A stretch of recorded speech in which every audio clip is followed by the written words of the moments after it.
You know, every single time you go online, you're stepping onto a battlefield. You might not see it, you might not hear it, but there is an invisible war being fought over your personal information. So today, we're going to pull back the curtain and show you who's fighting for your data, and more importantly, how.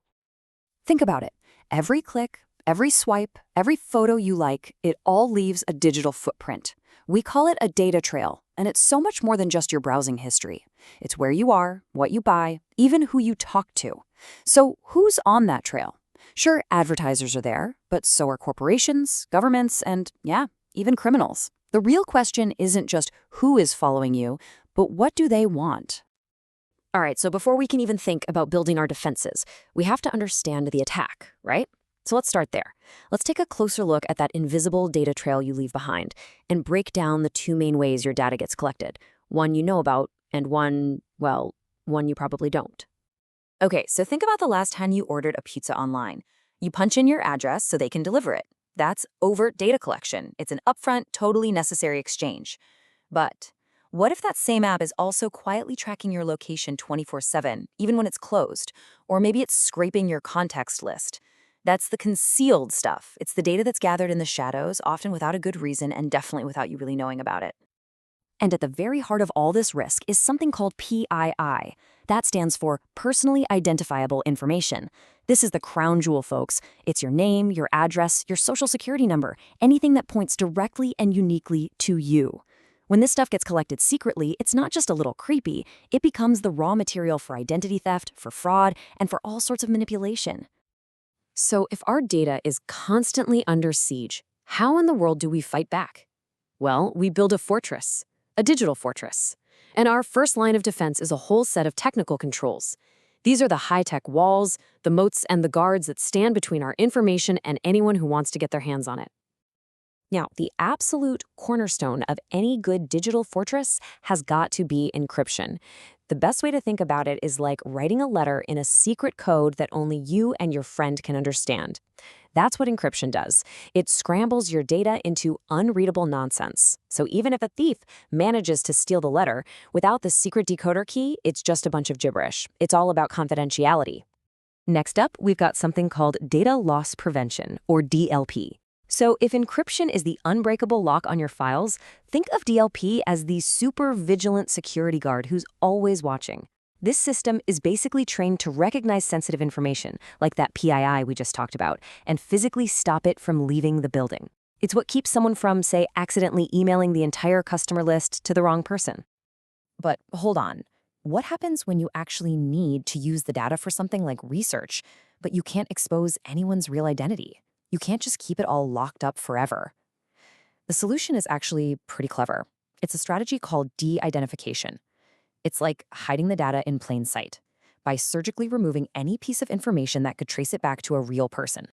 One of the absolute smartest ways to do this is with something called tokenization. Picture a high-security coat check for your data. When you go to buy something, you hand over your valuable credit card number. But instead of that number getting passed all over the place, the system locks it away and gives you back a temporary random ticket. That's the token. The store uses that token to complete the sale, while your real number stays safe and sound, locked away in a secure vault. Look, all the best technology in the world isn't enough. A strong fortress also needs a strong rulebook. And that's where non-technical controls come in. These are the strategies, the policies, and the principles that guide how data gets handled from the inside out. And these rules aren't really about tech. They're about discipline. It's just common sense, really. First, data minimization. Just collect what you absolutely need. Why? Because you can't lose what you don't have. Simple. Second, purpose limitation. Only use data for the specific reason you got it in the first place. And finally, data retention. Don't be a digital hoarder. Data should have an expiration date, because the longer you keep it, the bigger the target it becomes. So when a company spots a risk, it has to make a choice. And there are really four main options. They can just accept it. Maybe the potential damage is less than the cost to fix it. They can transfer it. Basically, you get cybersecurity insurance to handle the financial hit. They can mitigate it, which means using all those controls we've been talking about to make it less of a threat. Or if something is just way too risky, they can avoid it completely by just not doing that thing anymore. And here is where the story takes a really fascinating turn. It turns out the most powerful weapon in this whole war isn't a better firewall or some crazy new encryption. No, it's data itself. Cybersecurity experts are now turning the tables, using the attacker's biggest advantage, all that massive data on our networks, against them. This whole process kind of evolves through 4 levels. So imagine you're watching a network. Descriptive analytics is the alarm bell. It just tells you what is happening. Hey, there's a weird login from a weird place. Then diagnostic is the detective. It asks why. Oh, it looks like it's using stolen credentials. This is where it gets cool.